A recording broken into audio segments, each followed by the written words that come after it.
take. 2 Talks.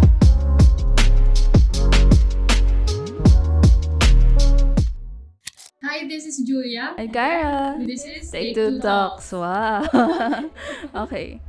Okay, so in this episode pala, I'm actually very nervous and very excited as well. Kasi bakit nga ba, Julia? Yes. We have a guest today, si Dennis Buckley. Hi, Dennis. So, si Hi. Dennis kasi, na-encounter ko siya sa Backyard, which is a film society. Si Dennis, like, isa sa founder and siya yung pinaka-nag-manage ng Backyard. Actually, gina-gatekeep ko yun. Pero, bahala kayo kung sasali kayo kung ma-accept kayo. Ala, joke lang. May pagka-elitista. Aside doon, si Dennis, meron din siyang YouTube channel, which is yung Playback. Doon siya nagpo-post ng movie reviews. And hindi lang siya film critic, dancer din siya. Wow. Nag-ano din siya, meron din siya mga Sample. video. May mga video din siya ng mga like, Filipino dancer reacts to yung mga choreography. Mga ganon. Okay. Tapos, so, may backyard siya, may playback. Then, meron din, author din siya. Meron siyang na-publish na book, which is yung Honeycomb Lights. Short story lang siya. Hindi ko pa siya nababasa, pero may kilala ko nakabasa na alam mo na. And, ano din siya, yun nga, since film critic, author, nag-i-interview din siya ng mga filmmakers and nagpa-publish siya ng like articles sa Her Wits TV, tama ba? Her Wits TV. Yung director sa Their Witch Project, sa Flea. Hindi ko na-check lahat eh. Pero yun. So, para sa amin kasi parang like Oscar expert si Dennis. So yeah. Kaya ako nakakabahan eh. Oh my God. Baka i-judge niya ako sa mga sinasabi ko. Ayun. So, like, ayun nga, for Oscar expert kasi for this episode. For this episode kasi, we're going to predict kung sino ba sa tingin natin ang mananalo sa Oscars this year. And also, isasabihin din namin yung who do we think should win. And then, also, kung optional naman, kung sino sa tingin namin kung sino ang na-snub sa Oscars this year. Ay, actually, before we start pala, may tatanong lang ako sa'yo. Parang interview pala to. Game. I wanna ask, kasi kung saan ka nagsimula ng pag-follow ng Oscars, like the award seasons, gano'n. Kasi, in my impression of you, like, according to Julia, ikaw, yun nga, Oscar expert, and as well as yung mga games mo sa backyard is parang ikaw, lagi kang nagpe-place, Lagi kang panalo. laging panalo. Ikaw na. Saan ba nagsimula Well, yung... first of all, thank you for having me. Sobrang excited ako to be here. And thank you for that introduction. Para ko kayong binayaran. Saan ako nag-start? Very organic yung start ko. Like, I started way back in 1999, first Oscar ceremony na hindi pa kayo buhay nun. Birth year namin yun. Ano yun? Birth year mo yun? Oh my God. Well, nag-start ako doon. And it's very organic. Obviously, hindi ako nag-start na nagpe-predict agad ako. Like, I just love I love movies. And then, nung nakita ko yung Oscars, there's an element of competition to it. And I'm a very competitive person, so I love any type of competition. And yun na. And for me, sobrang importante ng Oscars. Otherwise, I would not have discovered a lot of gems in it, like Mulholland Drive, nung na-nominate si David Lynch for Best Director. And I was like, ano kaya itong movie na to? So for me, yung Oscars is the gateway to a lot of cinephiles as an introduction to movies and all that. And nag-start ako mag-predict, siguro mga 2008, pero hindi pa ako ganun kagaling noon. Parang laging bias. Parang, ito gusto ko to, sana ito yung manalo. Pero hindi ko pa naiintindihan yung science of Oscars noon about the precursors, about the buzz and all that. Pero nag-start ako officially mag-predict talaga 2014, Birdman year. And then when Backyard was founded in 2019, doon na. Other people came in. It is a community of people predicting the Oscars as well. So yeah, yun. that's my journey sa Oscars. So true. Nakaka-relate ako dun sa pag-prediction daw. Pero gusto ko lang naman sila talaga manalo. Ganun ako last year. Hope diction tawag doon. Like, hope diction. May isa pa akong question. Kasi, since this is actually my first year, actually like, looking at the, parang yung mga awards talaga from the precursor, the awards, for the award season. I wanna know, since you're an experienced, like, predictor, actually, parang tama bang word yun? I wanna know kung ano ba yung mga determining factors or ano bang mga award shows ang tinitignan mo usually sa pagpe-predict ng Oscars? Well, merong precursors generally, Golden Globes, Critics' Choice, BAFTA, and SAG. Sa lahat ng yon, for me, yung pinaka-importante ay BAFTA and SAG. Yung Golden Globes, wala talaga siyang overlap na members sa Academy. Kumbaga, those are Hollywood Foreign Press Association people. So, journalists sila, international reporters sila. So, hindi talaga sila voters ng Academy. Pero, sila kasing unang-unang award show na nangyayari. So, kind of, they set the tone kung ano yung parang pwedeng mga manalo sa Oscars. So, sila yung nagbibigay ng idea sa mga voters na kung ano yung parang frontrunner this year, kung ano yung pwedeng manalo this year.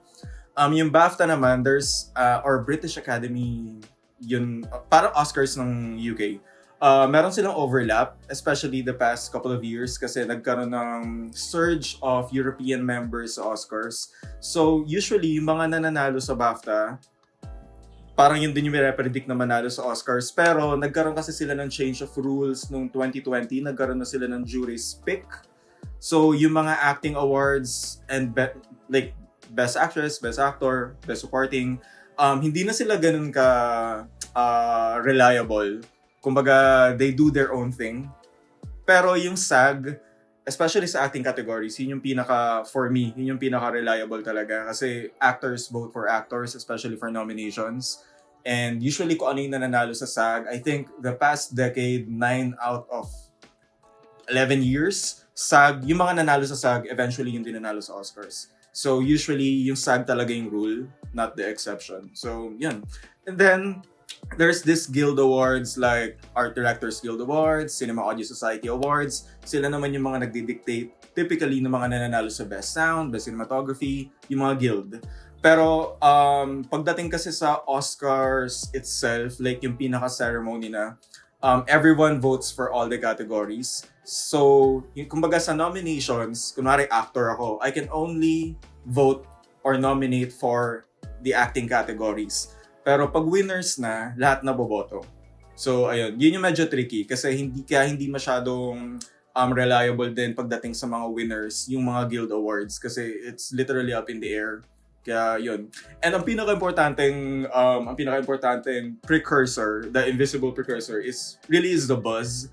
Kasi 20 years ago, wala namang social media. So, hindi natin masusukat kung ano yung parang buzz meter ng mga movies like Slumdog Millionaire or The Departed or movies from 20 years ago. So ngayon, parang sometimes you just need to feel the vibe in the room kung ano yung niroot ng mga tao. Kasi ultimately, Oscar voters are social media users. So nakikita nila kung ano yung mga dapat nila prioritize, kung ano yung mga tingin nilang mas magaling na movie, gano'n. So, yeah. So dahil dyan, pwede ko bang palitan yung mga prediction ko? No, yung gusto ko nga sa predictions yung unique, yung iba-iba tayo. Kasi ultimately, wala namang nakakaalam kung ano yung mananalo. So that's the fun kapag iba-iba. Nagulat kami nung may nag-post sa Twitter actually na yung voting pala nila is online. Oo. Akala namin like ballot. Akala ko like envelope, ipapadala, tas It used to be that way. Nangyari siya, like, dati talaga literal na mail yung ballots. Pero nung pandemic, everything became digital na lang. Makes sense. Pero parang nawawalan ng magical. Parang exciting no. Okay. So, let's proceed na sa predictions for our first category, yung supporting role for actor. Kasi medyo obvious naman. So, we have Sterling K. Brown for American Fiction, Robert De Niro, Killers of the Flower Moon, Robert Downey Jr. for Oppenheimer, Ryan Gosling, Barbie, and Mark Ruffalo, so Poor Things. What do you think? Tapos ginaya yung sagot, no? Pinauna siya, tapos ginaya. Well, I think it's...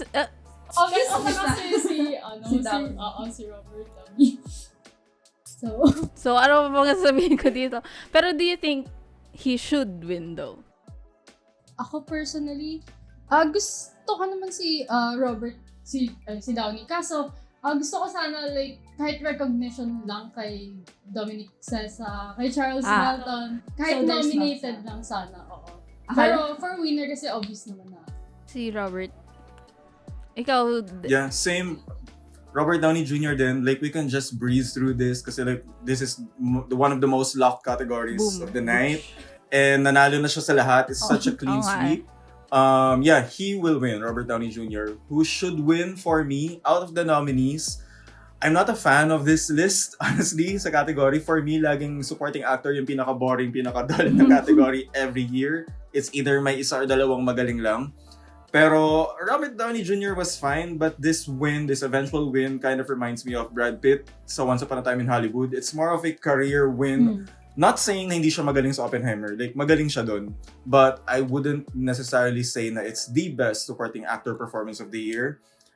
For me, I would go for Ryan Gosling for Barbie. There's just not enough respect. Pero ano to like, who I think should win. Pero Robert Downey Jr. talaga to. But should win, yeah, Ryan Gosling. I don't think there's enough respect for comedic performances. The physical comedy that he and Margot Robbie gave in Barbie, it wasn't outstanding. And who I think should have been nominated, well, madami. Number 1, Charles Melton. One of the best supporting performance of the year for me. It's such a shame that he wasn't nominated. The kid from Anatomy of a Fall, Milo Machado Grainer. Yeah, magaling din siya. Dominic Sessa, yung tatlong yun for me should have been nominated. Like, they were better than, I'd say, more than half of the people nominated here in this category. And I just wanna add din, na medyo snub din siya sa Oscars. And as well, I don't think na nominate din siya sa mga other award ceremony, si Paul Mescal sa All of Us Strangers. Kasi kaka-rewatch ko lang nung kailan, and then parang na-realize ko, oh my God, ang galing niya talaga. Okay, so yun. So parang yes, nagugulan ako, bakit siya hindi nanonominate, or at least dito sa Oscars, hindi siya nanonominate niya. Na-nominate si Paul Mescal sa BAFTA, pero overall, the Oscars really did All of Us Strangers dirty. Yeah, not even one. My God. Inexcusable how they snubbed this movie. Pero yeah, Paul Mescal din. Nasa top 5 ko siya, personal pick, si Paul Mescal sa All of Us Strangers. Yeah. So, bing bang boom. Supporting actor. Easy. Robert Downey Jr. Another easy one is the supporting actress. So, yung nominees are Emily Blunt, Oppenheimer, Danielle Brooks, The Color Purple, America Ferrera, Barbie, Jodie Foster, Nayad, Davine Joy Randolph in The Holdovers. Another easy one. Guess naman natin si Davine Joy Randolph. Ikaw muna, ako kanina. Ikaw. Yeah, Davine din. Just like Robert Downey Jr., this is another clean sweep. Yeah. Panalo na niya literally lahat.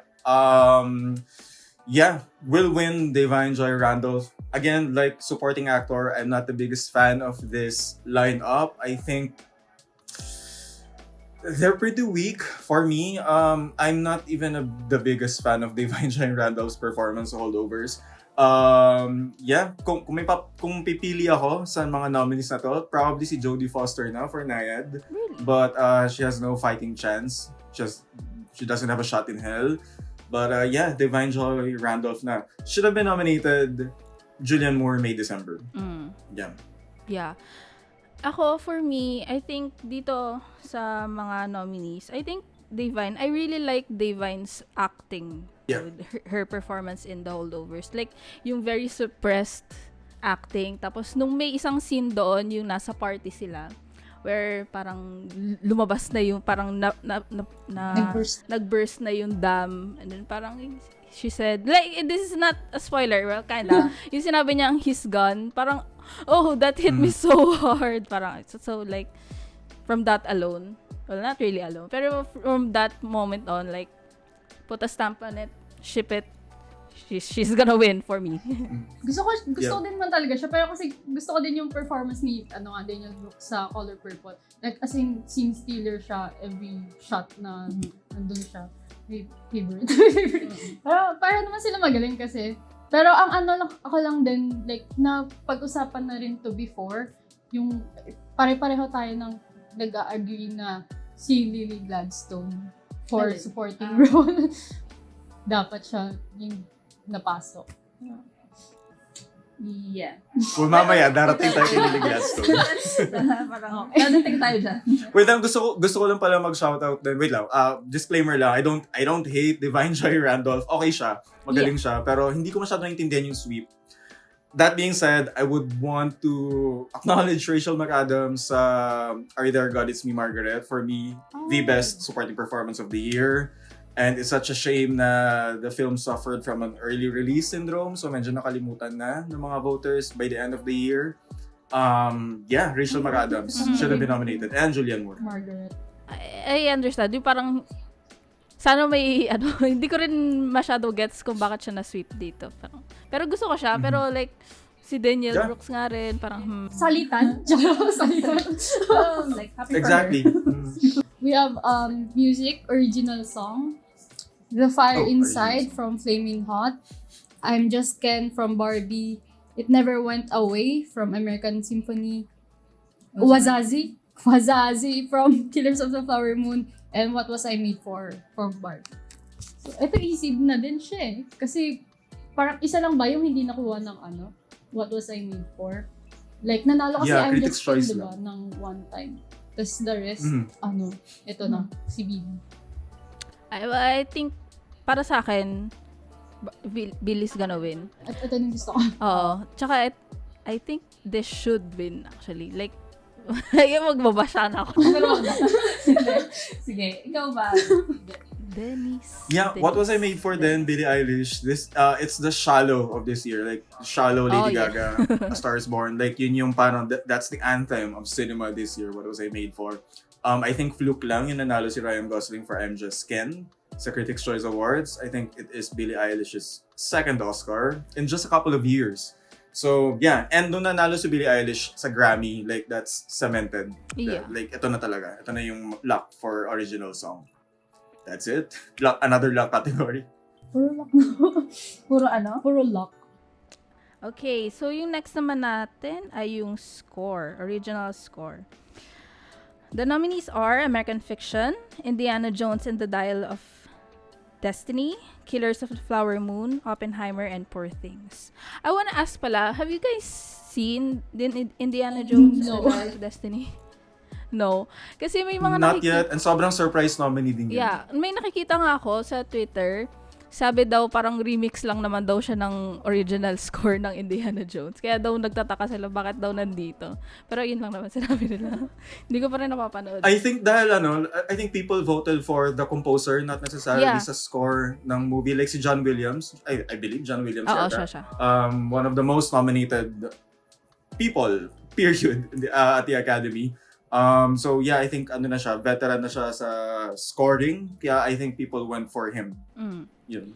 Who do you guys think will win though? Oppenheimer. Yeah, Oppenheimer. And I think he should win as well. Sa nominees, Oppenheimer.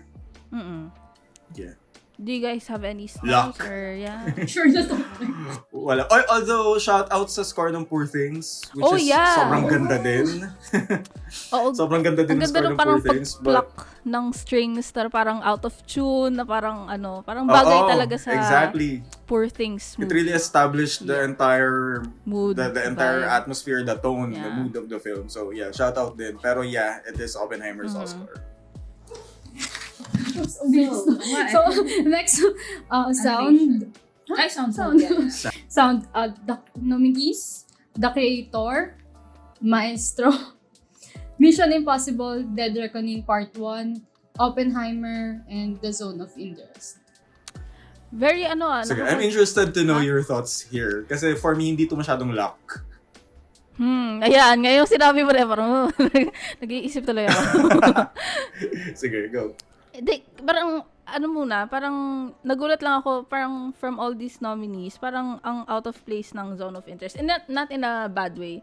Parang nakakagulat lang na They noticed, I guess. Okay. parang na bigyan nila ng parang recognition yung sound ng Zone of Interest. Kasi hindi naman siya, well, hindi siya halata, but at the same time halata. Kasi dapat talaga Mapansin mo siya kasi yung makikita mo sa screen, yung visuals is not very, it's not Walang maganda. nangyayari. Wala siyang Pero nangyayari. pagka pinakinggan mo. Yeah. So, pinili ko talaga Oppenheimer. Oo. Ang tingin ko na mananalo. Pero, if yung I think na should win sa Zone of Interest. Ako, for me, bakit? Wala. Ako, for me, I think should and would win. I think Oppenheimer. Well, kasi parang yung trend, I don't know kung tama ba yung naiisip ko. Pero yung trend, 'di ba, na pag mas malakas, mas nananalo. Pag big boom is big win. Parang ganun. So like kahit na ayun, I think Oppenheimer yung mananalo. And I think yung sa experience ko sa sinehan, yung Trinity test, yung buong sinehan, I think like gumagalaw, nagva-vibrate talaga. So yun yung naaalala ko ngayon, like yung sound niya, yung vibration niya, parang gustong pumasok sa skin ko, na parang talaga, na parang hindi ko mawala sa isip yun. So I think Oppenheimer should win. Yeah, that's a very valid point. Yeah, Oppenheimer then I think will win, although I don't think it's completely a lock. Parang siguro 70% Oppenheimer, pero recently kasi nanalo yung Zone of Interest sa BAFTA for Best Sound, which was a surprise, showing na it really is a contender then. I think sobrang importante ng sound sa Zone of Interest kapag usually kasi yung sound sa movies, parang just to amplify the movie itself, di ba? Just to amplify the visual experience. Pero yung sound sa Zone of Interest, walang movie kung walang sound. Yeah. Kumbaga, the sound in Zone of Interest, it's almost like the main character dun sa parang nag-crawl under your skin evil type of narrative.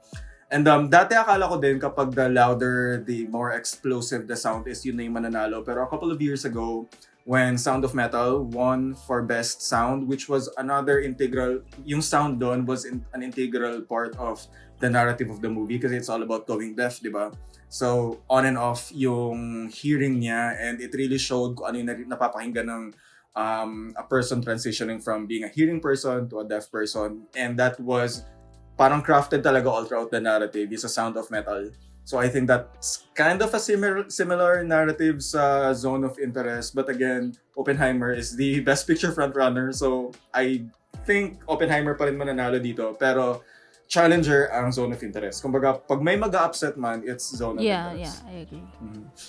So, yung next naman natin ay yung animation. No! What? International! We have international. O sige na, international.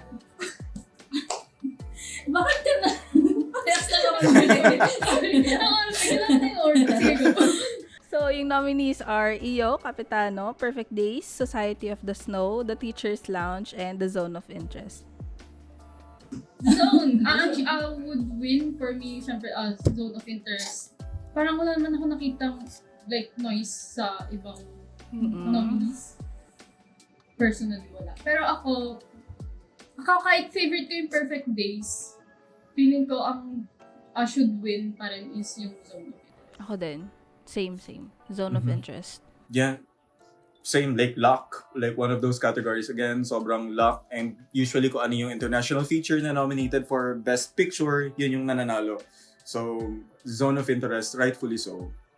Yan. Which is very surprising, honestly. Kasi medyo artsy movie yung Zone of Interest eh. Hindi siya commercial na entertaining na like accessible to many. It's very harrowing, it's very disturbing, and usually mga Academy members umiiwas sa ganun. Like, this is too dark for me. But yeah, Zone of Interest is such an important film. It's very timely, and yeah, it just really encapsulated the political climate of the world right now. with all the wars going on, I think Zone of Interest is the perfect winner. Zone of Interest. The animation. Okay, ayun na. Sorry. Inagaw. So, for animated feature film, The Boy and the Heron. Hindi na sabihin yung ano. Ang haba. Elemental, Nimona, Robot Dreams, Spider-Man Across the Spider-Verse. Have you guys seen Robot Dreams pala? Ikaw ba? Hindi pa. Napanood ni Johan though. Sakto lang daw, sabi niya. Sorry. So, hindi naman siya parang lalaban sa Yeah, winner. I don't think so. Yung nomination niya, yun na yung win niya. And I think even the creators know that. Parang, yeah, like they have no fighting chance over the front runners. Kaya yun. So, who do you guys think will win though? Ako, Again, hindi rin to luck. Kaya curious din ako sa thoughts niyo. yung dalawa kasi eh. Pero, Yeah. ikaw muna. Kaya pinapauna ka Hindi, dyan. sige. I think, Across the Spider-Verse, ang mananalo. Like, feel ko mas lamang siya sa, hindi ko siya ma-justify, pero feel ko lamang siya sa The Boy and the Heron. Yeah, for me din, Spider. Pero, kung may chance manalo si Miyazaki, kasi parang, well, kasi ako personally, hindi ko nagustuhan masyado yung Boy and the Heron. Oo, pare-pareho tayo. Pero, Could be like, this is, baka iniisip ng members na parang ito yung chance ni Miyazaki para bigyan siya ng panalo. Parang lifetime award. Ano siya sa Spirited Away? talaga ba? Oo. Sorry. Spirited Away, yeah.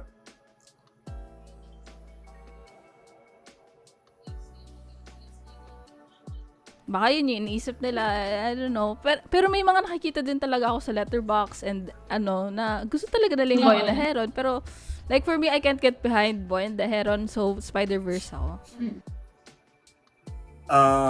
Ako, before December, Spider-Man Across the Spider-Verse ako, like there's just no way na matatalo yun given how well the first movie performed at the Oscars, eventually winning Best Animated Feature years back. Pero The Boy and the Heron really has a last-minute surge right now. Nanalo siya ng Best Animated Film sa Golden Globes and nanalo din siya ng Best Animated Film sa BAFTA. So, is it a frontrunner? Yes. So, for that, I think The Boy and the Heron will win. Ang nanalo sa Annie Awards, ito yung Guild Awards naman ng mga animators. Ang nanalo sa Annie Awards ay Spider-Man Across the Spider-Verse. Pero hindi kasi siya ganun ka reliable ang Annie Awards kasi like a couple of years ago nanalo din yung Mitchells vs. the Machines over Encanto. Kahit yung Encanto talaga yung pinaka frontrunner nun. So that being said, I don't think meron pang buzz ang Spider-Man Across the Spider-Verse, honestly. I would be surprised if hindi mananalo ang The Boy and the Heron.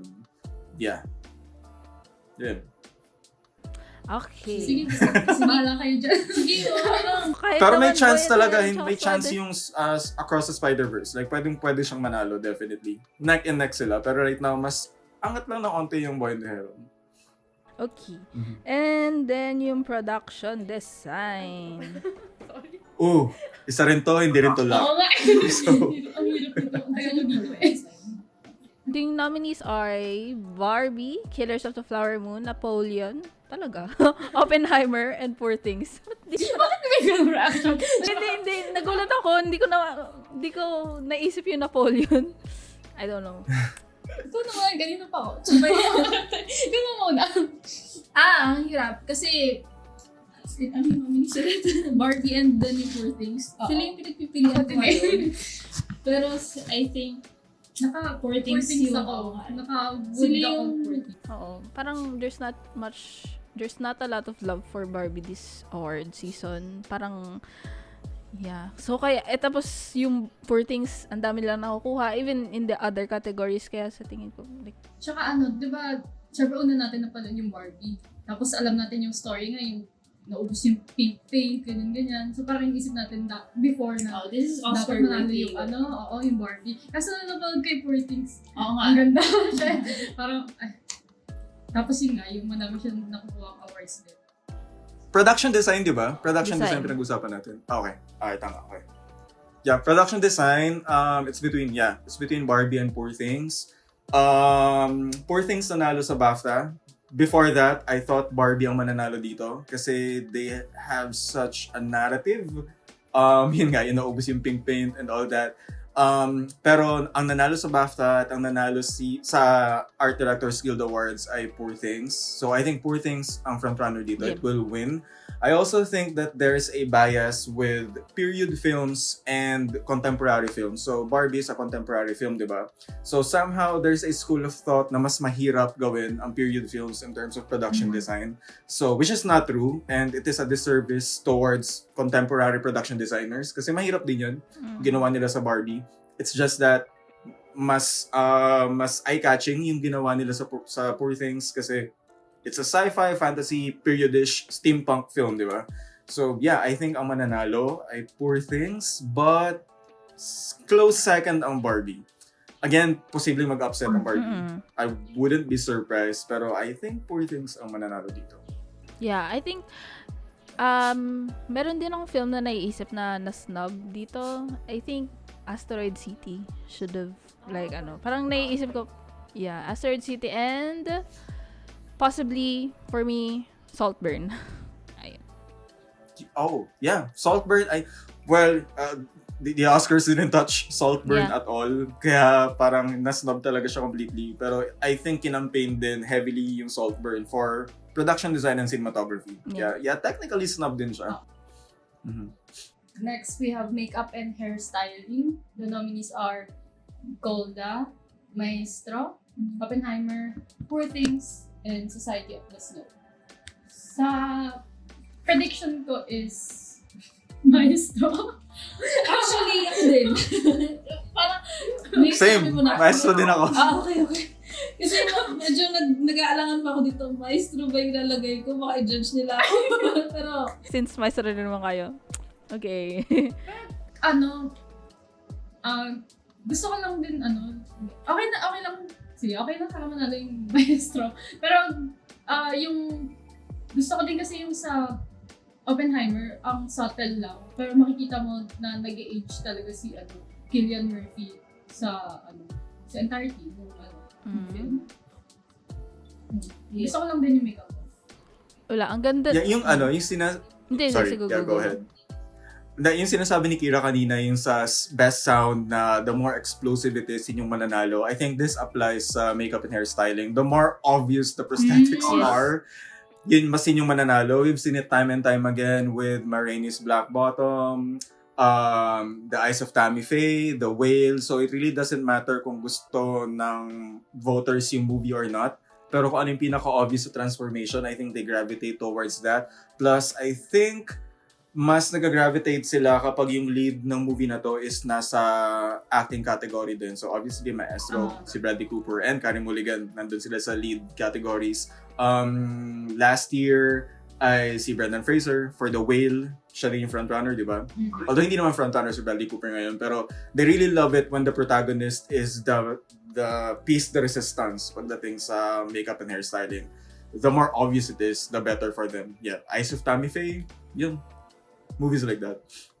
Di ba mas obvious yung kay William Dafoe? parang kasi hindi siya ang bida.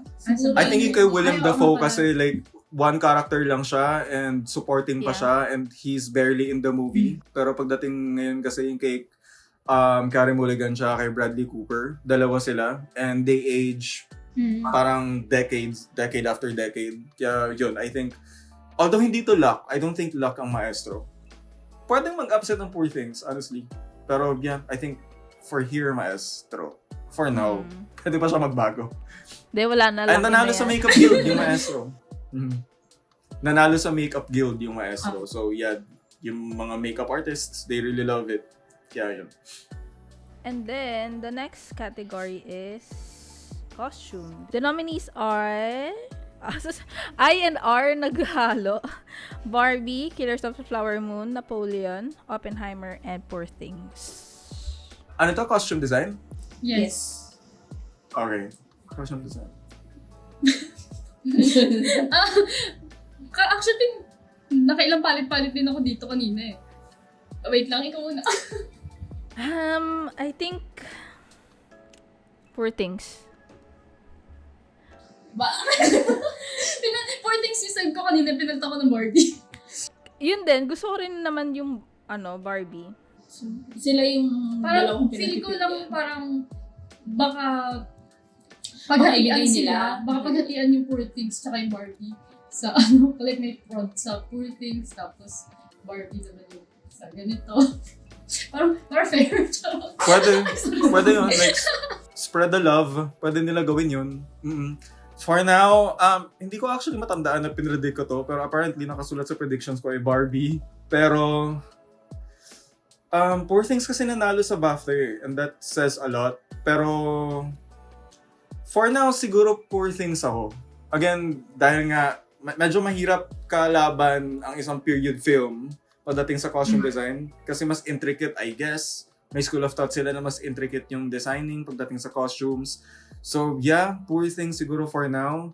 Barbie, I don't know, 50-50 siya, honestly. Yeah. Hindi talaga siya luck. This could go to either films. Okay, cinematography, El Conde, Killers of the Flower Moon, Maestro, Oppenheimer, Poor Things. So, for me, It's a lock. Oo, lock na siya. Oppenheimer tayo. Yeah, Oppenheimer din. Easy. Oo nga eh. Next. Okay, next. Pero I think yun nga rin, na-mention kanina, yung Go, snub let's din talk about dito, yung Saltburn. Like, I really love, parang amazing talaga ng visuals ng Saltburn. So, yeah. Okay na. Yeah, Oppenheimer. Edit. Ayun. The nominees are Anatomy of a Fall, The Holdovers, Killers of the Flower Moon, Oppenheimer, and Poor Things. Editing. Editing, okay. Oppenheimer. Oppenheimer. Isa pa to. Oo, Agad isa pa to. another lock din. Oppenheimer. Oo. Boom. Okay na. And then I think, Kayo ba, meron ba favorite ko kayong talaga yung thoughts? Oppenheimer eh. Editing? So like, Editing, I'm happy. Editing kasi malaking din siya, part ng Best Picture. Usually kapag yung Best Picture winner, well, hindi siya usually, pero minsan yung Best Picture winner meron ding strong chance of winning editing. Kaya yun, I think it's Oppenheimer. So, next. Adapted screenplay. American Fiction, Barbie, Oppenheimer, Poor Things, and The Zone of Interest. Bakit ito yung sagot ko? Nagulat sa prediction. Hindi rin to lock. I think Oppenheimer. Nakalagay sa akin, American Fiction. Well, di ba nanalo din naman na Nanalo siya eh, pero nagulat ako sa sarili kong sagot. Nung nakita ko yung Oppenheimer sa kasama sa nominee. Di ba sabi sa'yo kanina, parang may sinesearch ako nominees, tapos mali yung lumalabas na list. So baka, ayun. So, pero American Fiction nakagay sa akin. Pwede mo baguhin eh. Sure ka? Babaguhin mo? American Fiction din yung sa akin. American Fiction nanalo sa BAFTA and nanalo sa Critics' Choice. But may curveball kasi dito kasi biglang naging adapted yung Barbie. So Yeah. hindi natin talaga alam kung ano yung maging competition once nandiyan na yung Barbie sa mix.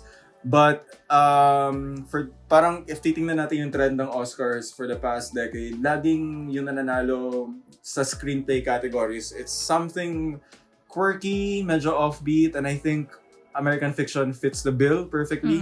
Pag-iisipin natin mga past winners like screenplay in general, adapted and original combined, like Her, Promising Young Woman.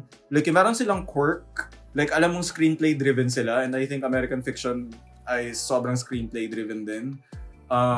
Yeah, for me, frontrunner ang American Fiction din. And also, I don't think a lot of people really embraced the fact na Barbie is a screenplay-driven movie. I think a lot of Academy members are still snotty about it kasi 'di ba parang hindi naman siya obvious screenplay movie. Yung kumbaga hindi siya medyo mas profound kumbaga yung American Fiction and other contenders compared sa Barbie.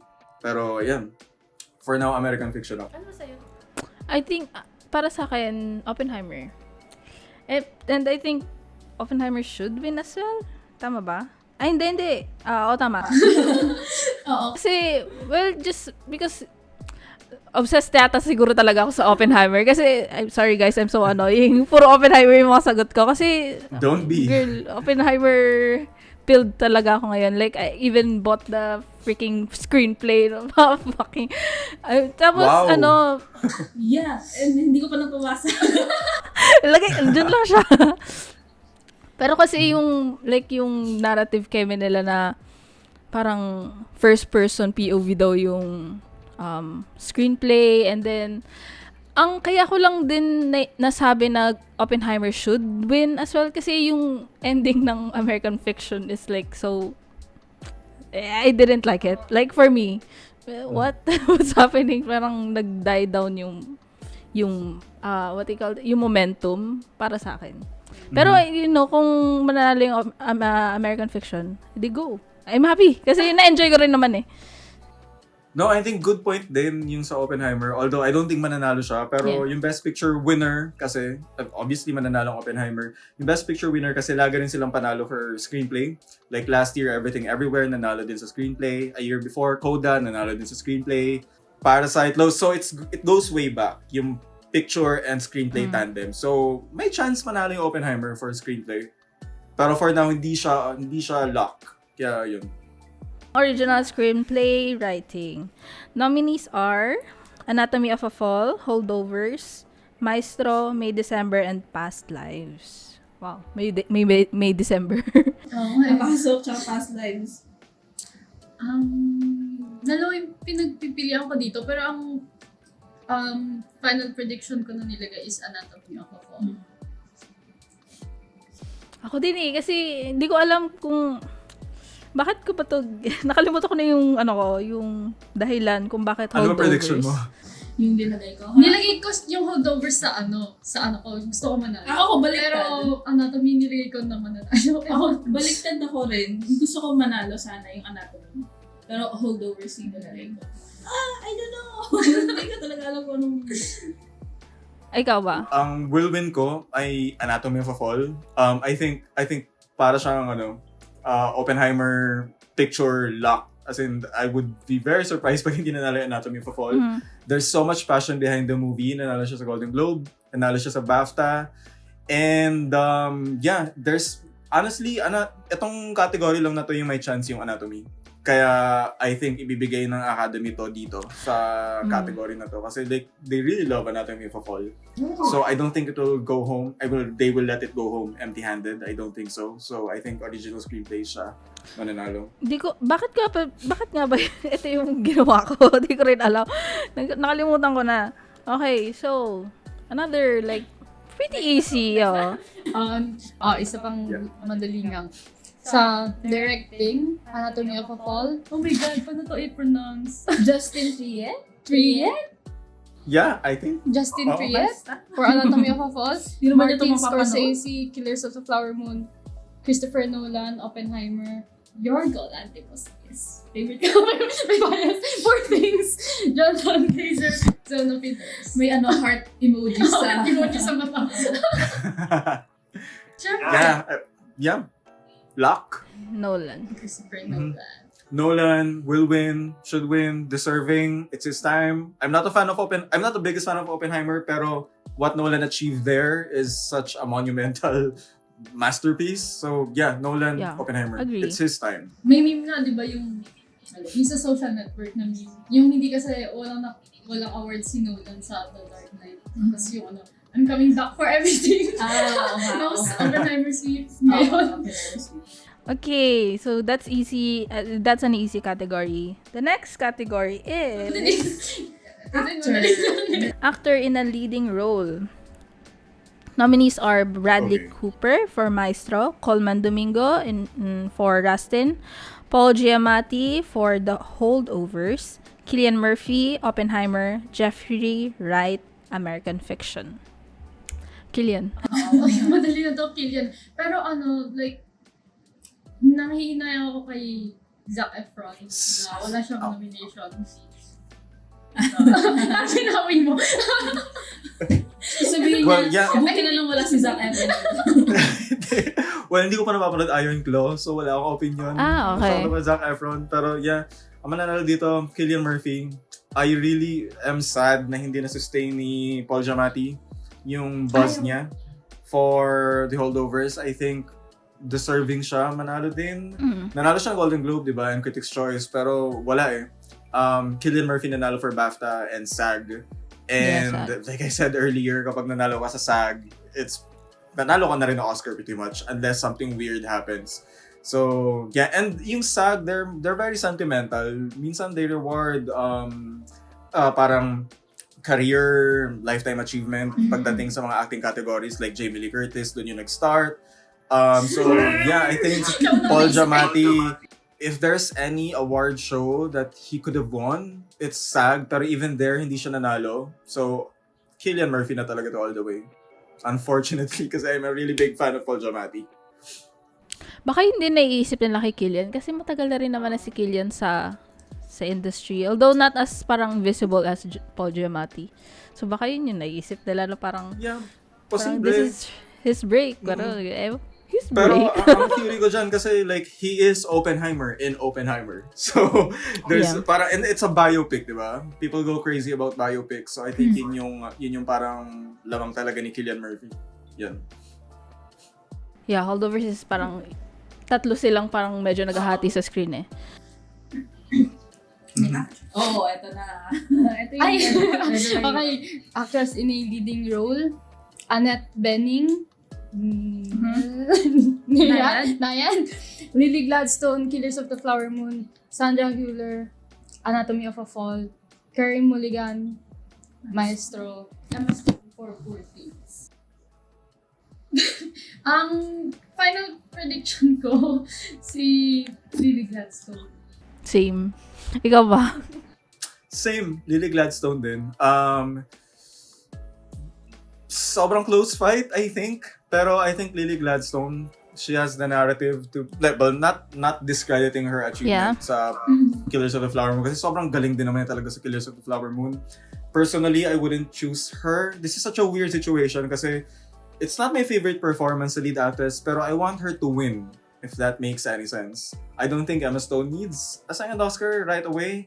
And the more I think about Emma Stone's performance of Poor Things, magaling siya, pero for me, it's a prototype character. Like, any actress who will commit to that kind of role will be able to deliver that performance.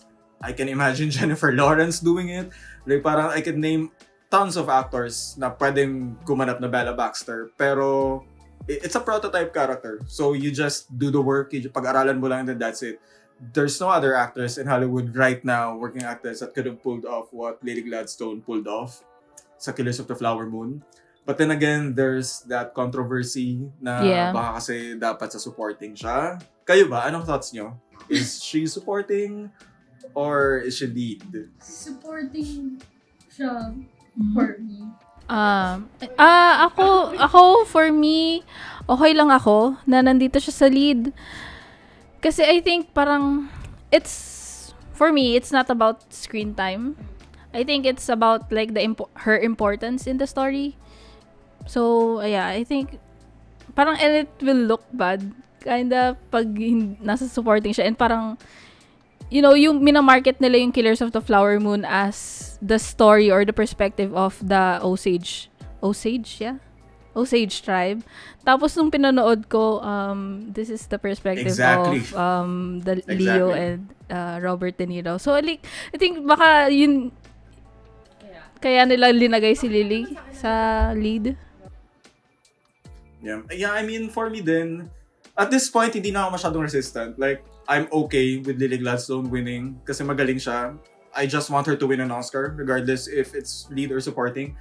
Pero personally, I think supporting siya. For the reason, hindi dahil sa screen time niya, although factor yun, pero mostly, her character is designed to be in the backseat. She's reactive siya. She's not calling the shots. Nagre-react lang siya sa paligid niya, which is great kasi that's a very good supporting performance. Like, that's a very good supporting device sa story. And I 100% completely agree na it is told sa perspective ng Killers of the Flower Moon, not with the Osage County. Ganon. So yeah, it is Killers of the Flower Moon. Sila talaga, it's their perspective. Ganon. And I think people react na parang, how dare you say na Lily Gladstone is a supporting character in this movie? Kasi I think there's this connotation or misconception na kapag supporting ka, you're not an important character. Parang afterthought ka. Mhm. It's almost like parang iniisip ng mga tao, extra ka lang kaya nasa supporting ka. Pero kung walang supporting, acting is all about collaboration, di ba? Kung walang supporting character sa isang movie, walang conflict, walang anything, walang mangyayari. So, I think yan yung parang ambivalence sa mga tao kung bakit gusto nilang ilagay si Lily sa lead kasi they feel like it's such an important character to be a supporting. But for me, supporting performances, I think are much more important than the lead, to be honest. Kasi sila yung gumagawa ng conflict. Like, there's conflict dahil sa presence ng character ni Lily Gladstone, di ba? Kasi they took over that entire race, basically. And Lily Gladstone represented that. So, ayun. Anyway, I'm babbling too much. Pero ayun.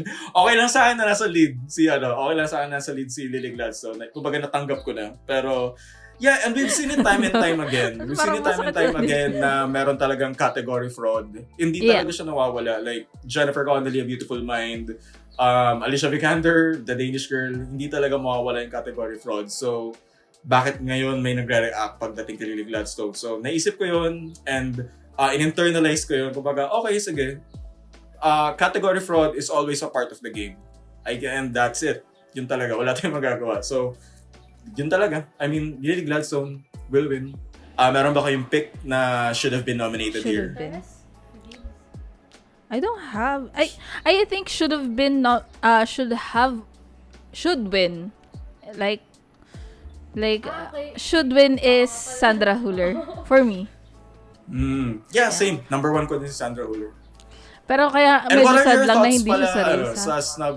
What are your thoughts sa snub ni Margot Robbie sa Barbie? Ako na. Hindi ako parang against na, bakit siya wala? Hindi gano'n.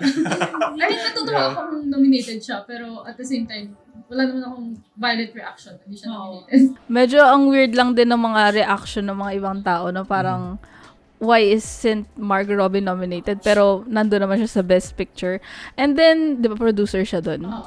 And then parang sinasabi nila parang anti-feminist daw yung members, and parang what are you talking about? And parang Si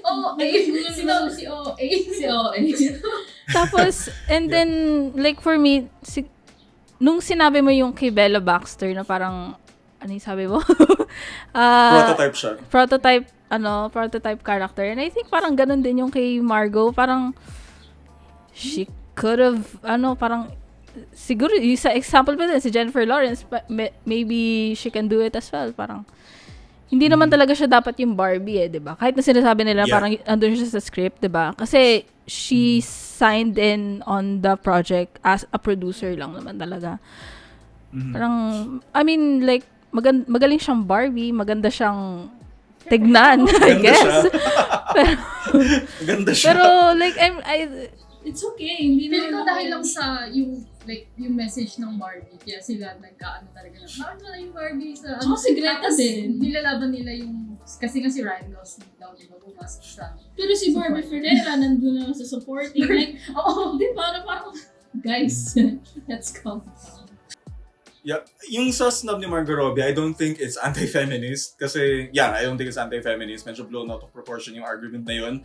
What I think it is, I think it's genre bias. Kasi, napag-usapan natin to sa backyard actually sa group chat na parang yung last na nominated na actress for leading actress from a comedy, apart from Michelle Yeoh last year, kasi like that's an anomaly, is like 20 plus years ago, parang Renee Zellweger pa yata for Chicago. So meron talagang genre bias ang lead actress category. And parang, again, just like a Ryan Gosling na argument ko kanina, I don't think comedic performances get enough respect pagdating sa mga awards and honors and accolades. It would be very cool. Kasi yung physical comedy, no one talks about Margot Robbie's physical comedy sa Barbie. Like, sobrang galing niya as a physical comedy niya. And it reminds me of like Goldie Hawn, the Lotus Flower, like yung mga performances nung 60s and 70s from Mary Poppins, Julie Andrews. Like nung time na yun, ina-acknowledge yung mga ganung performances. Pero like when the 21st century started, parang lahat na sila, okay, drama na tayo. Like that's the barometer of a good performance, which is sayang kasi when you think about Amy Adams, Enchanted, like yung mga comedic performances, hindi siya nabibigyan masyado ng accolade. Pero that's fine. It's not the end of the world. Like you said, nominated siya for Best Picture. Her movie made $1 billion. She's fine. She's gonna survive. Yeah. She's tall, she's blonde, she's white, she's fine. Kaya okay lang. Ayun. Pero do you think, comedy ba yung Poor Things? And is that... Comedy yung Poor Things, black comedy siya. Uncategorizable yung Poor Things eh. Black comedy siya. Pero hindi siya slapstick. Yung Barbie kasi it's more of slapstick na yung parang yun yung branch ng comedy na sobrang baba ng tingin ng mga tao. Na parang that's not art. Yung parang mga elitist. Yung mga elitistang yun, parang it's a form of comedy. Ganun eh. Form of comedy yun eh. And mahirap ang comedy, guys. Kaya ayun, parang I think yun lang, genre bias lang talaga pagdating sa ganyan. And not just comedy by the way, sci-fi, fantasy, horror movies na yun. Like, with Amy Adams' Arrival getting snubbed, that's a sci-fi genre bias kasi hindi nila sineseryoso masyado yung mga performances from sci-fi movies and all that. Kaya yun, it's genre bias for me. Let's go with the next category. And the last category is the Best Picture. Oh. Okay. Nominees are, 10 ito. American Fiction, Anatomy of a Fall, Barbie, The Holdovers, Killers of the Flower Moon, Maestro, Oppenheimer, Past Lives, and Poor Things, and The Zone of Interest. Okay na to eh. Oo nga eh. Alam natin to eh. Oppenheimer. Oh, alam naman na Oppenheimer. Ayun, lock na yung Oppenheimer. Pero, lahat tayo may gustong tanggalin. Charot. Sorry? Lahat tayo may gustong tanggalin. Sige, simulan mo nga. Yeah. Simulan mo nga. Joke lang. Hindi ka bawi. Yung Maestro. Grabe naman. Maestro din. Yeah, it would have been a perfect lineup in years kung walang Maestro. But it's fine. Like, you can't have it all talaga. Kaya I think, okay lang. Who should have been nominated para sa inyo? I don't know. Ano ba sa tingin mo? Anatomy. What do you think? I guess All of Us Strangers kasi yun yung naiisip ko ngayon. Yes! Yan, yun din yung sa akin, All of Us Strangers. Kaso ano din eh. Gusto ko din kasi Iron. So, if kung may pwede lang na ipalit sa Maestro, yung Iron ko. Grabe naman. Hindi, I mean, sa Other categories. hindi, sa other categories, hindi tayo nagsasabi ng sana tanggalin si ano. Dito lang yung ano. Kasi sa Best Picture 10 eh. So, okay lang. Like okay lang mo yung tanggalin. Ikaw ba? May gusto ka bang, may sa tingin mo ba Tanggalin? na snub? Hindi, Tingin ko na snub? Snub? Well, yung Best Picture snub, I don't think may na-snub. Pero kasi yung Best Picture na to, like, expected siya. Ito yung talagang expected naman na nominate. Pero in a perfect universe, in a perfect world, All of Us Strangers sana talaga. That movie was just chef kiss. Kaya I really love that movie. It's my favorite movie of the year, 2023. Kaya parang sayang wala siya. Pero was I surprised na hindi siya na-nominate? No. Kasi hindi talaga siya ma-nominate at all. Pero in retrospect, sana na-nominate siya. Tsaka wala akong masyado nakikitang buzz dun sa All of Us Strangers. Like, in social media, wala talaga ako nakikita. Like, kahit na yung Past Lives, May December, dun may nakikita talaga ako. And they're nominated like in one category only. Dito sa All of Us Strangers, wala ako nakikita. Like, at least dun sa Twitter ko. So, sayang lang dun. I think yung buzz ng All of Us Strangers, I think yung buzz ng movie ay limited lang sa pundits. I think ultimately, wala masyado nakapanood ng All of Us Strangers, honestly. Yun yung theory ko, kaya ba't hindi siya na-nominate. Pero yung buzz niya limited lang sa pundits, sa film Twitter, yung sa mga nakapanood na. Kaya hindi siya talaga nag-penetrate sa industry, sa guilds, wala. wala. As in BAFTA, given kasi like, it's a British film. Na-nominate yung mga supporting performances doon. Kaya yun. And also, nakalimutan ko sabihin, shoutout pala kay Andrew Scott for lead actor. If merong na-nominate. Nakalimutan ko rin siya. sorry. If merong na-nominate siya, dapat yun. Like, it's wala. Life's unfair sometimes. Sana na-nominate siya. Weird dahil hindi rin siya na-nominate sa BAFTA. Kahit na-nominate dun Paul Mescal and Claire Foy. Pero, yeah, sayang. It would have been the performance of his career. Kaya yun. I mean, it still is kahit di siya na-nominate. Pero, sayang. Sana na-nominate siya. Masakit sa puso. Arte, okay. Kasi matagal na din siya, diba? Si Andrew Scott, since Sherlock days, ganyan. Yeah, after natin mapanood yung All of Us Strangers, like The Bus Home, sinasabi mo sa manominate si Andrew Scott sa Oscars or gano'n. So, sadly, it's not his time. Una ko napanood si Andrew Scott sa Handsome Devil. Like, it's a Netflix BL movie. Doon ko siya una napanood. And parang doon pa lang, yung galing niya. And I'm so happy na meron siyang All of Us Strangers. I think nagkaroon siya ng buzz sa, I think Venice or TIFF. Parang nagkaroon siya ng buzz sa either festival na yun. Pagkatapos na-sustain niya sa British International Film Festival. And I really thought na magtuloy-tuloy siya. Pero wala. It really stopped sa festivals. Kaya yun, sayang. Wait, meron akong question pala for the both of you. Meron kasing unpopular, well, hindi siya unpopular opinion na nag-raise recently sa social media. For you guys, do awards still matter? Ako, I think oo. Kasi like, nagbibigay siya ng more recognition sa like nominees. Yeah, and then maraming mga nominees na never kong madidiscover like ever like dito sa Oscars. So yeah. That's good to know. Ano ba? Hindi kasi parang opinion? Well, kumakalat siya sa parang Twitter na parang bakit pa tayo nagkakaroon ng awards? It's a very archaic. Like, art is subjective. Why are we pitting performances against each other? Ganon. I guess kapag titingnan mo siya as a competition, oo, medyo outdated siya. Pero sabi nga ni Kate Blanchett sa Oscar speech niya noong 2013 for Blue Jasmine, it's a cultural celebration. Like, tulad nga na sinabi mo, I would not have heard of these performances of these movies kapag walang awards. And time again, nagkakaroon ng mga breakthrough performers like Ki Hui Kwan, like may mga projects na siya ngayon na naka-line up. Kung walang Oscars, I don't think mangyayari yun. And yeah, parang marami talaga nabibigyan ng platform, nabibigyan ng chance kapag nagkakaroon ng pag nananalo sila basically. Or kahit na-nominated lang eh. Kahit ma-nominate ka lang, mag-skyrocket yung career mo. Jennifer Lawrence, nag-start siya sa Oscars when she was nominated in 2011 for Winter's Bone.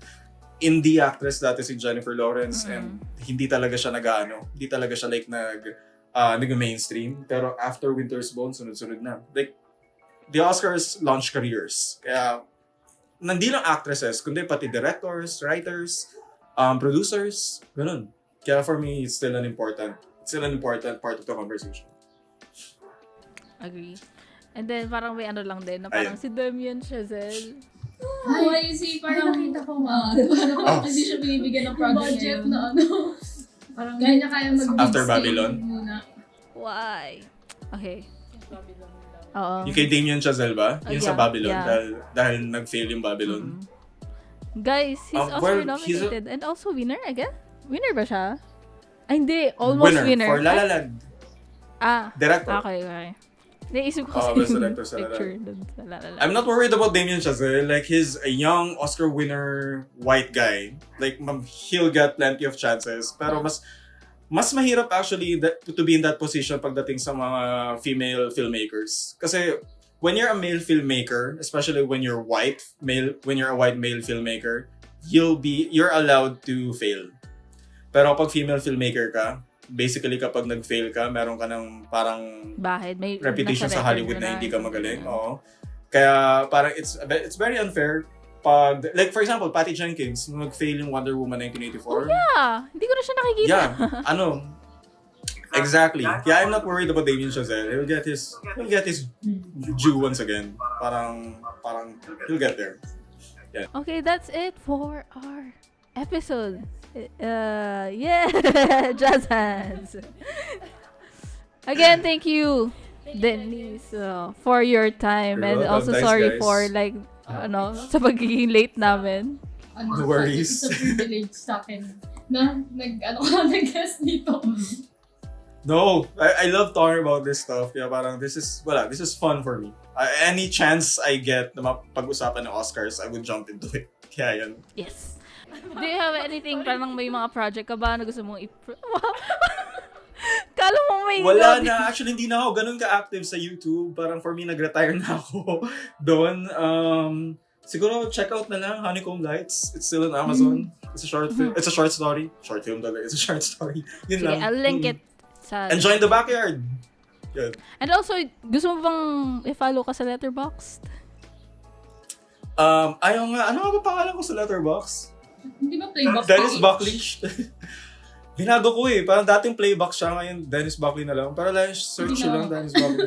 Or like, bigay ko na sa inyo yung link in case. It's down below. Kaya...